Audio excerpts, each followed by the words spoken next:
एक ऐसी लड़की थी जो कि इतनी बेसहारा, सबके साथ रहते हुए भी एकदम बेसहारा कमजोर लड़की। बस मुझे इतनी कमजोर थी ना कि मुझे ऐसा लगता था कि मेरी तो सेवा समाप्त हो चुकी है इस धरती से, बहुत लोगों की सेवा कर चुके हैं। और लाइक मेरा एक केस मित्रम फैमिली में गया था, उसी केस के चक्कर में कितनी बार हम समझ लीजिए कि एकदम समझ लीजिए डिप्रेशन में हम थे। तो किसी ने हमसे ये बोला था कि आप जुड़िए टेम्पल में और आपका समस्या का समाधान मिल जाएगा। और ये चीज दीप सर ने कहा, और जिन्होंने मुझे कहा वो दीप सर का नंबर मुझे दिए, कहें कि आप बात करिए। पहली बार जब मैं बहुत बहुत मतलब जिसको बोलते हद हो जाता है परेशान होने का, उस तरीके से मैं एक मैटर में परेशान हो गई थी। तब मैं दीप सर का जब नंबर मिला तो मैं उनसे कांटेक्ट की, बात की। और दीप मैं ही नहीं, मैं फोन इस स्पीकर में मेरा फोन था, भाई थे, मम्मी थी, सब कोई था। मैं अपनी परेशानी बताई उनको, और क्वेश्चन भी कई सवाल हमसे पूछे दीप सर, जिसका जवाब हमने दिया। तो उनकी आवाज में ही मैम समझ लीजिए, मतलब उनकी आवाज सुनने के लिए मेरी माँ भी बैठी हुई थी, मेरे भाई भी। तब सभी लोगों ने ये कहा ही था कि ये तुम्हारा केस सॉल्व करेंगे, ये क्या है, मित्रम फैमिली क्या है, ये सारी चीजें। लेकिन जब आवाज एक बार स्पीकर पे मैं ऑन करके बैठी ना, तो समझ रही एक जो मीठापन होता है इनकी आवाज में ना, वो चीज है कि आदमी पहले तो अपना, जब इनसे आप बात करेंगी तो समझ लिए उनकी आवाज सुनते ही आप अपनी समस्या भूल जाएंगी थोड़ी देर के लिए। सामने वाला पूछेगा मैम आपकी समस्या क्या है, तब ओहो हाँ आपको समस्या बतानी थी अपनी। तो मेरे साथ भी कुछ ऐसा ही हुआ था। मैं बहुत अपने लाइफ से बोर हो चुकी थी, कुछ घटना इतनी घट रही थी कि ऐसे लग रहा था कि मैं चली जाऊंगी। तो दीप सर ने, टगोरी मैम ने, बबीता मैम भी थी, और अशोक सर, सबने मुझे बहुत सपोर्ट किया। दीप सर ने इतना तक सपोर्ट किया, वो बोले कि जो मैं आपको कभी भी 2 बजे रात को, 2:30 बजे रात को परेशानी हो, जो भी परेशानी होगी आप जरूर शेयर करिएगा, आप बेझिझक कॉल कर लीजिए, किसी के पास भी आप कॉल कर दीजिए। और उस समय डिप्रेशन से निकलने के लिए मैं बहुत दीप सर को परेशान की थी। कभी भी समझे, मैं अकेले रूम में रहती थी बच्ची लेकर, बच्ची आज मेरे साथ नहीं रहती, मित्रम फैमिली नहीं रहती, तो आज मैं ये बात कई बार बोलती हूँ।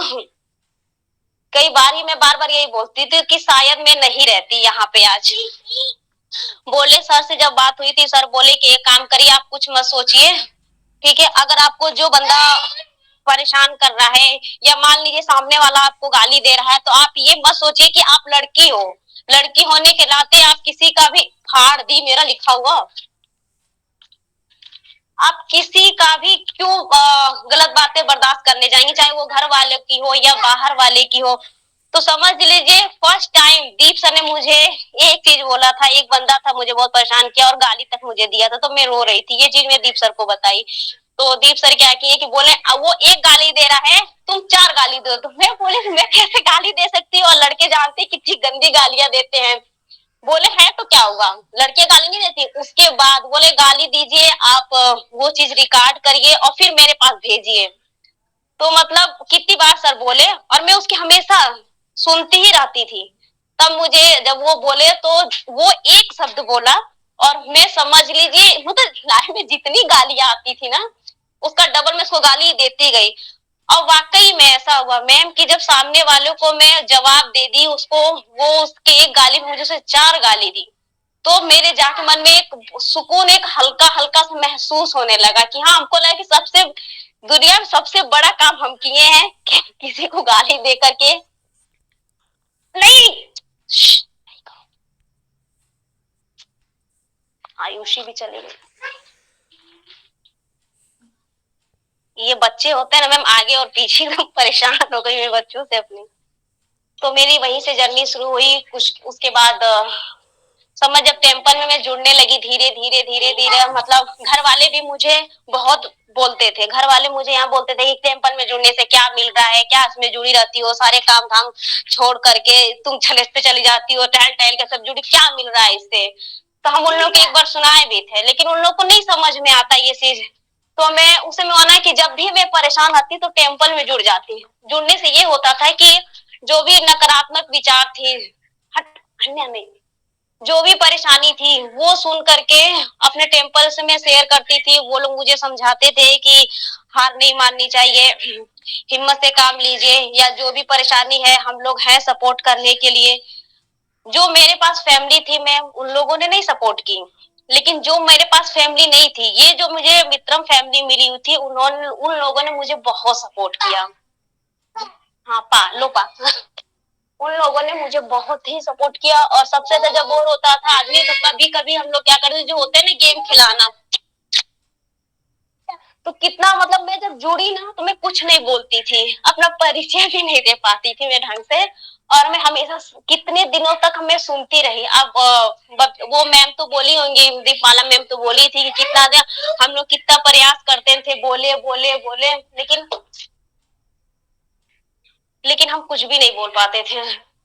फिर धीरे धीरे जब गेम खेलने लगे लोग, तो फिर जैसे होता है ना कि घुल मिल जाना, अशोक सर और दीपमाला मैम और टैगोरी मैम, ये तीनों लोग अक्सर ज्यादातर ही हमारे वजह से इसमें गेम खेलते थे लोग और अपनी बात रखते थे लोग।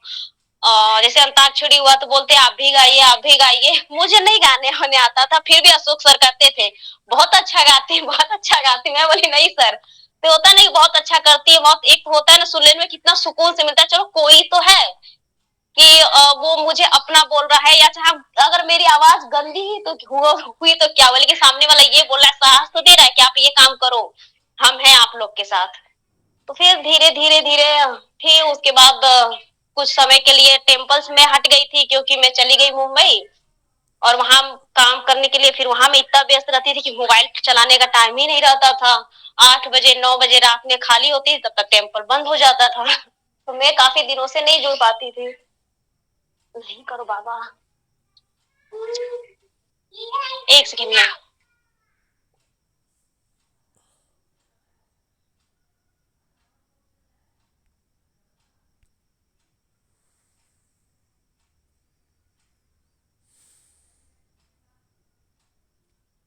चलो एकदम सो जाओ, ए लो गल्लू गुलो।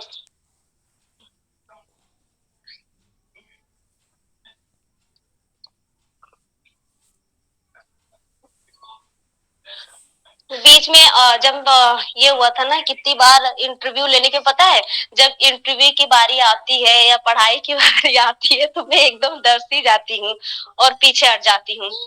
तो मैं मुझे ऐसा लगता है कि मैं ये नहीं करूँ, मैं ये नहीं कर पाऊंगी। और एक बार बहुत कॉल आता था, होता है इंटरव्यू के 3 दिन जुड़ने के बाद से इंटरव्यू के लिए कॉल आता था। तो जो हमको दीप सर बोले थे कि आपके पास कॉल आएगा, आपको इस दिन आपका इंटरव्यू ले जाएगा। उस दिन लास्ट फोन आता था, मैं फोन रिसीव ही नहीं करती थी। बड़ी मुश्किल से हिम्मत जुटा करके एक दिन मैं बोली चलो देखते हैं क्या क्वेश्चन पूछा जाता है, चलो ये भी जंग जीत ही लेते हैं। अन्नी नो, तो मैं क्या कि एक बार आया तो संयोग किस्मत ही बोले, उस दिन मैं किसी तरीके से छत पे गई और जुड़ी। मैं चलो कि इंटरव्यू के लिए मैं एकदम तैयार रेडी थी। मुझसे सिर्फ 2 सवाल ही किए गए थे, तब तक मेरे भाई साहब आए और मेरा मोबाइल लेकर के फोन काट दिए। मुझे बोलने लगा ये फालतूगिरी का फिर तुम्हारा टिंटा चालू हो गया, जबकि मेरा हमसे छोटा था। लेकिन उन्हीं 2 सवालों में ही मैं ड्रैगन फैमिली से जुड़ गई। हाँ, मैं टेम्पल से फिर धीरे धीरे चोरी छुपे अपना जुड़ने लगी। और मुझे लगा कि रुक जाओ, सो जाती मैम ना तो मैं बहुत अच्छे से पढ़ पाती। मेरा संघर्ष वही धीरे धीरे ऐसे ही रहा। जब मैं फिर मुंबई चली गई तो वहां से तो मैं बिल्कुल नहीं जुड़ पाती थी।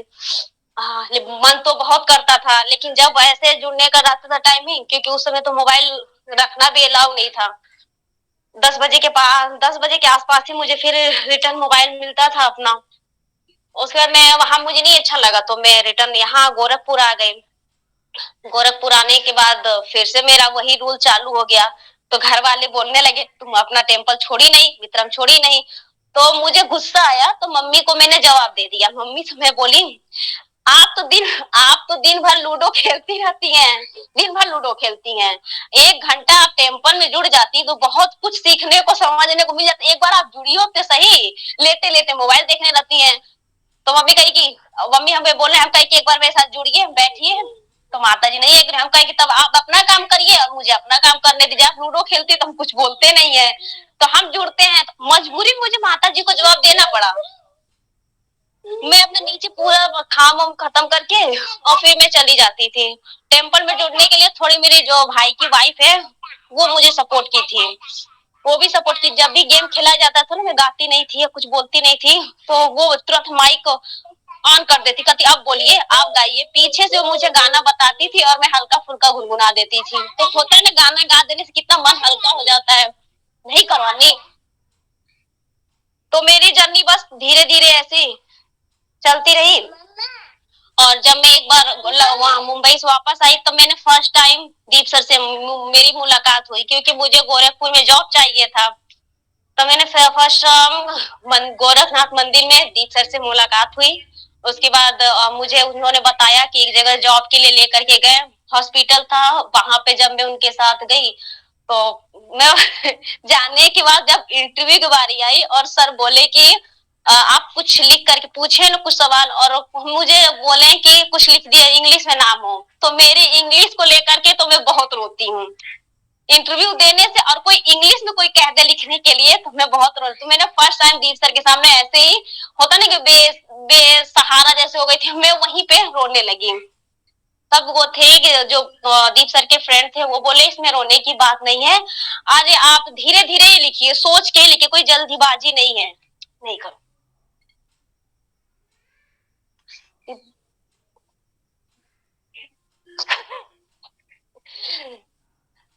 तो उन्होंने मुझे कहा कि आप क्या हमेशा लेकर के इंग्लिश इंग्लिश इंग्लिश, मुझे इंटरव्यू है, पढ़ाई है, इंग्लिश का क्या लेकर के सोचती हैं क्या? आप सोचो कि आपको नहीं आता है, बोलो कि आपको आता है, आप वो कर लोगी। नहीं आता है, थोड़ा सा मेहनत करो, हो जाएगा। नहीं करो। तो कहीं ना कहीं मुझे जो डर भय था कि कहीं इंटरव्यू देने के लिए ये हुआ, या बात करने के लिए, या बोलने के लिए, वो सर से और टेम्पल के सभी लोगों से मिल करके वो चीज धीरे धीरे डर खत्म हो गया। और आदमी ये बोलते हैं ना कि जिस दिन टेम्पल में आदमी न जुड़े, नहीं जुड़ता है ना, तो ऐसा लगता है कि कुछ खो गया है, या आज कुछ बुरा हो गया है, या कुछ मतलब ऐसा होता है कि टेम्पल होता है ना कि लोग मंदिर तो जाते हैं, वहां भी चढ़ावा चढ़ाते हैं, तब कहीं जाकर के पंडित जी उनको एक प्रसाद देंगे। लेकिन चुप। लेकिन ये चीज हम लोग का टेम्पल ऐसा चीज है ना कि आप आइए, कुछ मत दीजिए, लेकिन बहुत कुछ लेकर के जाइए। जिसके पास होता है ना, जिसके पास जॉब नहीं है, जिसके पास बोलने की रुको भाई, जो बोल नहीं सकते हैं, बहुत ऐसी चीजें हैं कि आप जो आदमी डिप्रेशन में बहुत लोग रहते हैं, तो वो सारी चीजें जो होता है यहाँ पे आदमी आ करके और देगा कुछ नहीं, ले करके बहुत कुछ जाएगा। तो आदमी ये चीज सही बोलता, अंकुश सर ने बोला भी था कि इसमें ना पैसा मिलता है ना कुछ मिलता है, लेकिन इसमें एक सुकून मिलता है, शांति मिलती है, वो चीज कहीं भी नहीं मिलती। आप एक मंदिर में भी जा करके बैठ जाएंगी ना भगवान के सामने, वो भी नहीं, क्योंकि भगवान के सामने सिर्फ आप मन की बात तो बोल सकती हैं, मन ही मन अपने बात बोलेंगी, मन में ही रखेंगे। लेकिन टेम्पल में आने के बाद आप बहुत कुछ बोल सकती हैं, बहुत लोगों का सपोर्ट मिल सकता है, बहुत लोगों का साथ मिलता है जिसको हम नहीं जानते हैं। और मानेंगे नहीं मैम, मैं अपने मतलब अब तक बचपन से लगा है, अब तक मैं हमसे बात करने वाला कोई भी नहीं था ना, मेरी आज तक कोई फ्रेंड थी स्कूल से लेके कॉलेज तक, ना मैं किसी से बात करती थी। आज मेरी एक फ्रेंड भी है, वो सिर्फ मेरी एक बेटी की वजह से, एक ही फ्रेंड है, वो भी सिर्फ मेरी बेटी की वजह से है। और आज के डेट में देखिए, अच्छे गुरु कहिए, अच्छा भाई कहिए, या बाप के समान अशोक सर को बोलिए, अशोक सर है, मतलब एक पूरी कंप्लीट फैमिली मिल गई है। आप ही हैं सबसे बड़ी बहन बन के मैम नॉलेज देने के लिए। और दीप सर के बारे में नहीं बोलूंगी, वो तो गुरु हैं, वो सबके गुरु हैं, उनको तो मैं नहीं कुछ बोलूंगी। लेकिन पूरी एक फैमिली समझ लीजिए कि होता है ना, अगर हम जयपुर नहीं जा पाए, लेकिन होता है कि जयपुर से एक लोग जुड़े हैं, कुछ लोग गोरखपुर से जुड़े हैं, और हर शहर के बारे में हर नहीं, हाँ साइलेंट, हाँ हाँ हाँ, एक काम करो, लो बॉटल मुंह में डालो और पड़ी रहो।